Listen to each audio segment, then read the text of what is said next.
Hello, family. Revel was so kind and sent over a bunch of French mayonnaise stuff. They wanted me to do a video for them.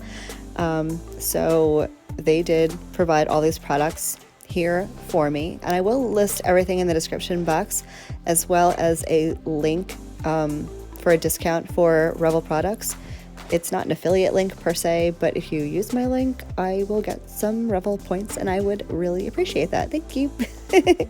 So I'm gonna get started with the French mani. They sent over 2 different French pink colors. Scarlet is the medium pink, and then Trisha is a darker pink, so that's what I'm gonna use today. I'm gonna leave a link up here for my original French mani video. I used Kiara Sky colors in that video, so if you want to see the OG version, you can go up there and check it out. But we're going to do all Revel today. So I did pour the white into my dip tray. I filled it up pretty high, actually. I added more just because this dip tray, it's pretty deep, so I wanted to make sure I can get my finger in there. And this is going to be a gutter mine kind of video. Fingers and shoving and stuff and things. Anyway, I'm doing the same thing I normally do for my base application, going from cuticle to free edge, covering the entire nail super carefully. Please don't get this on your skin. It's not going to burn you or anything, but it's a pain to get off. And then I'm going to slide my finger, see, into the white tray and leave it there for a good 5 seconds. And then as gently as possible, tap off excess. There's your smile line.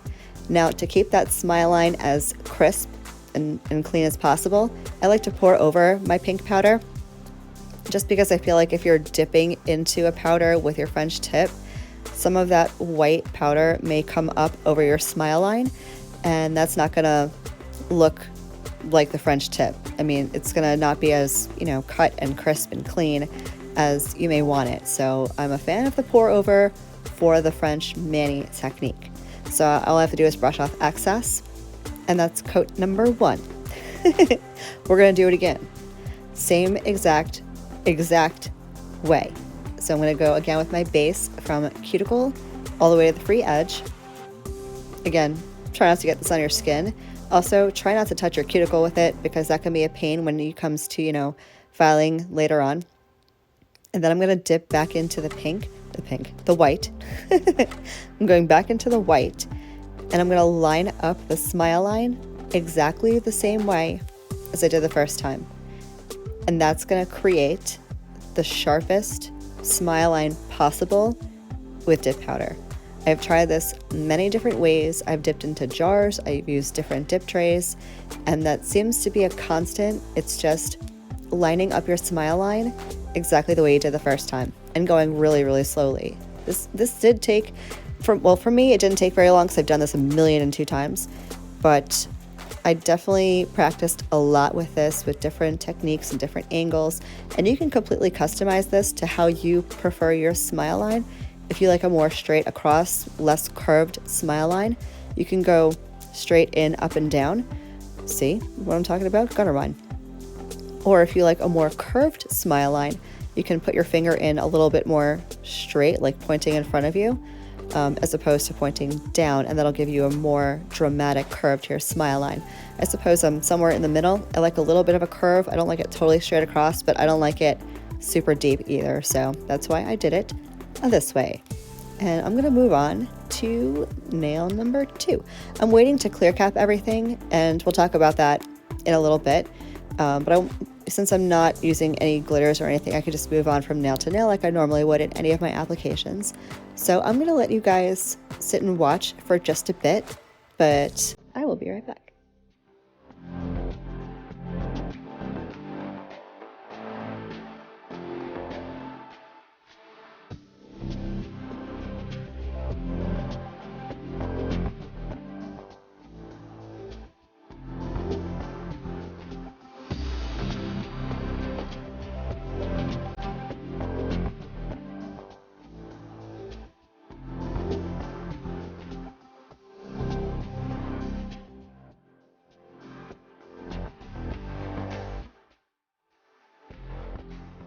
So how are you guys feeling so far about this?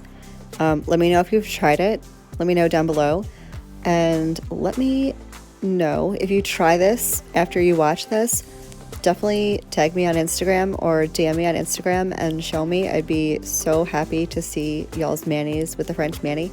And let me know what you like better. If you like the French mani style better, or if you like an ombre style nail better. Be curious to see how you guys feel about either of them. One thing I wanted to mention that you probably see me do a couple of times and just not realized I did it. After I go into the white, or like right before I start the next coat or nail, I tap the white dip tray a little bit to level everything out. I feel like having everything level will give you the smoothest application. So that's just a little Marla methodology for you there. Does it really make a difference? I don't know, because I always do it, but you know what they say, if it ain't broke, don't fix it.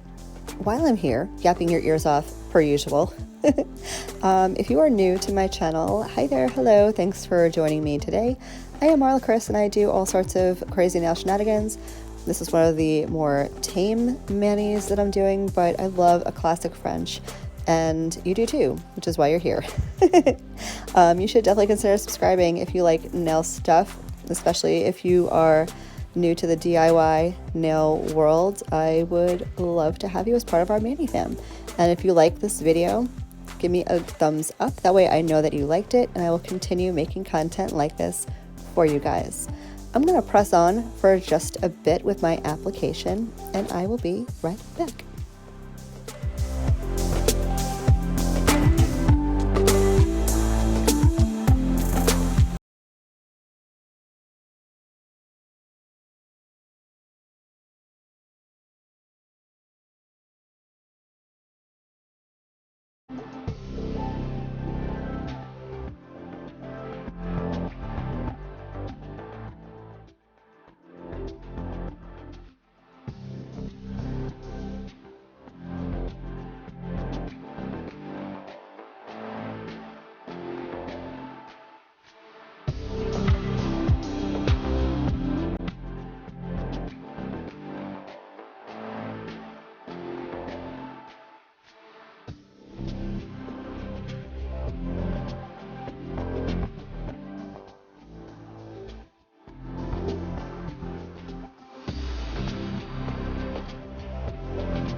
So I wanted to just check in with you guys real quick.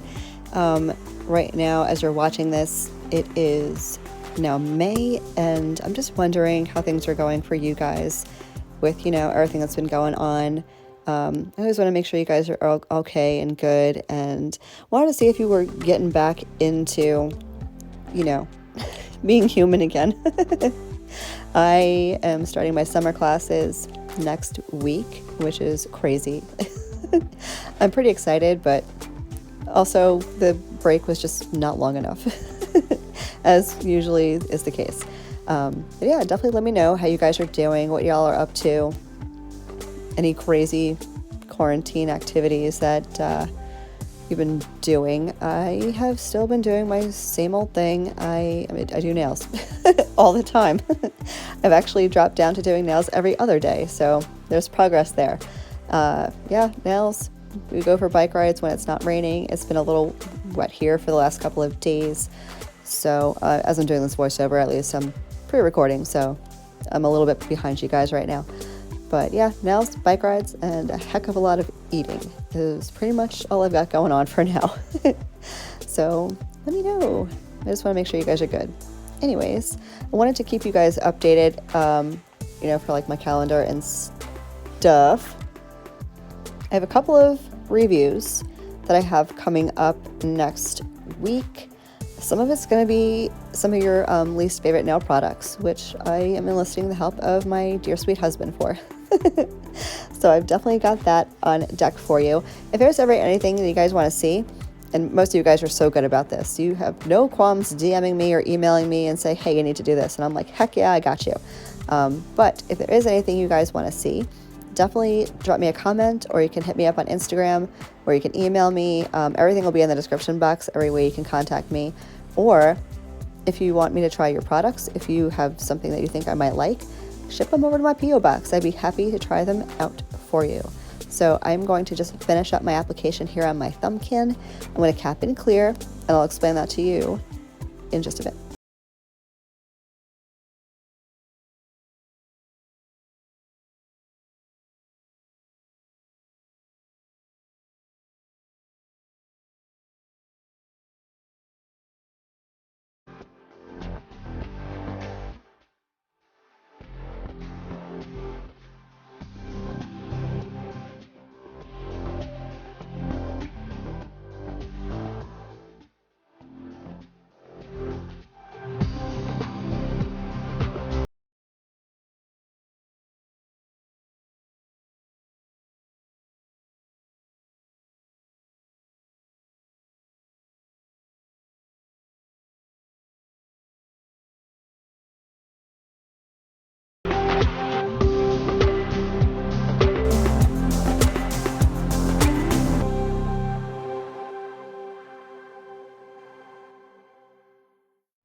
Okay, so that actually went really quickly. It didn't take very much time for me at all, which was unexpected because I haven't done this in so long, but it was good.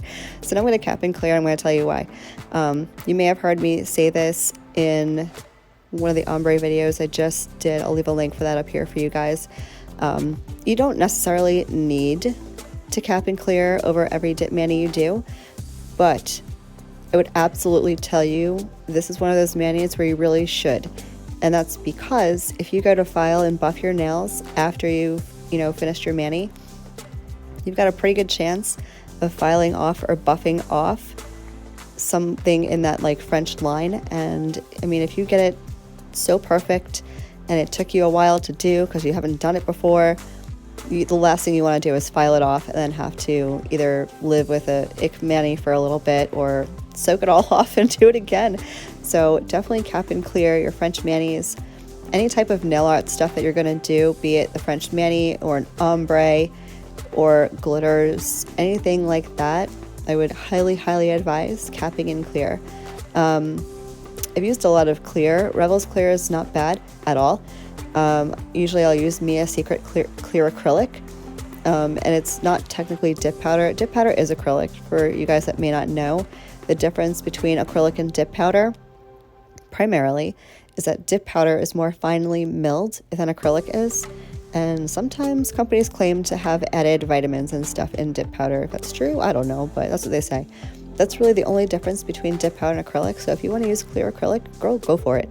Sometimes, as you saw in my make your own dip powder video, which I'll link up here if you haven't seen it, you can just put Mia Secret clear acrylic in a coffee grinder or a magic bullet.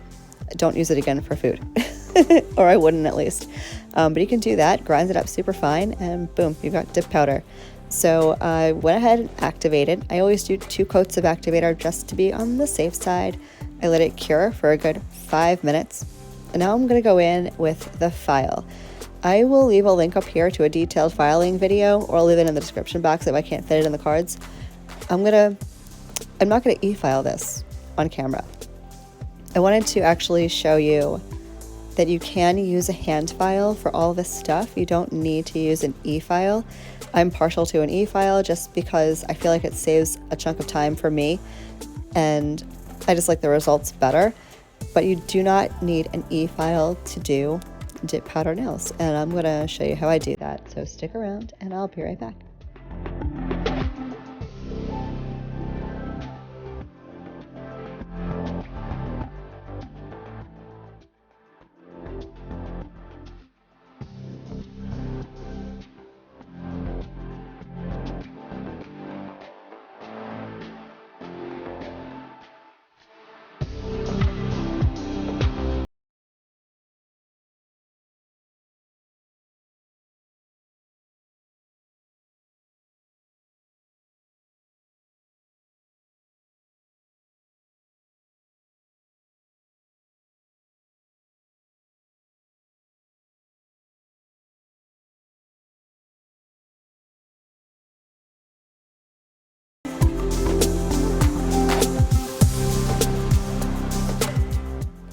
So, unprecedented moment. I am contouring with a hand file. I know you guys have never seen me do this before, and trust me, I was petrified. Wanted to just show you guys how you can do this with a hand file. I didn't go crazy, I really didn't, but you can do all of this. I call it contouring. It's really debulking the cuticle area near the side walls, so everything is nice and flush and has a nice C curve to it. Oh, by the way, I'm sure some of you guys who have been with me for a minute noticed that my nails are now square and they're long. Yes, I did put tips on them. And you know what, I was kind of missing my square nails a little bit. I'm still kind of digging the almond stilettos I've got going on my other hand, but I wanted square nails again, so I went ahead and just did something crazy. If you haven't seen my how to do dips on tips, I'll leave that video linked in the description box for you, or up in the cards, either one. But I want to just let you know about that. So I went ahead and finished all my filing, and now I'm going to bust out the buffing block. This step is necessary if you're using dip top coat or if you're using regular polished top coat. You do not buff your nails if you're going to use gel top coat. Gel needs something, a little bit textured to hang on to, otherwise it can peel on you. But for a dip top coat, buff the heck out of your nails. You want that as smooth as possible, and then we're going to start in with the top coat. So I'm going to let you guys, do I want to let you guys go? Nah, I'll stick with you guys for a minute. I do want to just make note that Revel top coat is actually really good. I haven't played around much with it. I haven't really played with Revel liquids much at all, but I actually quite enjoyed it. I'm going to go with activator first. This application of activator actually is what activates the top coat and gives it that glossy finish and helps it dry down. So you don't want to skip that step unless you're using gel polish top coat or non-dip top coat. So I let that sit for about 2 minutes. 2 minutes is like my magic number for letting the activator sit. I do rub it in a little bit with a paper towel. I feel like that just lessens the contamination factor because activator dries top coat. If there's activator on your nail and then you put the base on your nail, I feel like that can just make your brush really, really hard. If you've experienced that before, that's probably why. So now I'm going to go with the first layer of top coat. I'm going to do 2 layers total, and the first layer you want to do in only 2 to 3 or 4 quick strokes depending on how wide your nail is. And I always wipe my brush off on a paper towel, again, just to avoid contaminating the entire bottle with any activator, because that'll make all your liquid hard. That's the last thing you want. You know, you don't want to ruin a bottle of base because they're not cheap. So I'm going to go with my activator, the first coat of my activator, and I'm going to let that sit for literally just a second or two before I go in with coat number 2. And this is the coat that's going to dry super glossy if you do this the right way. And I'll be right back with you guys for some final thoughts.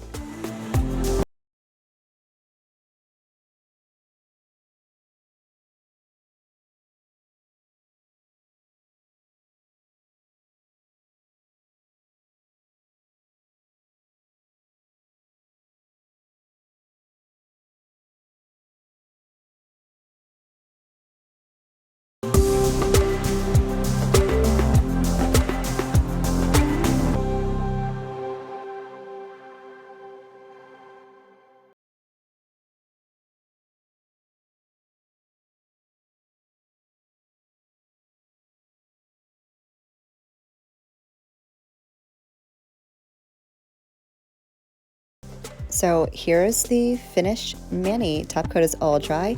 It did dry down in about 3 to 4 minutes, which is awesome, and then you're out the door. I am going to finish up with some Candy Skincare Cuticle Oil like I always do. I have a link and a discount code for you in the description box. No, I'm not commissioned. I just am ridiculously obsessed with this stuff. So thank you guys so much for watching. Let me know if you like the video. Let me know if this was helpful for you. And I will catch you guys in my next vid. Love you, bye.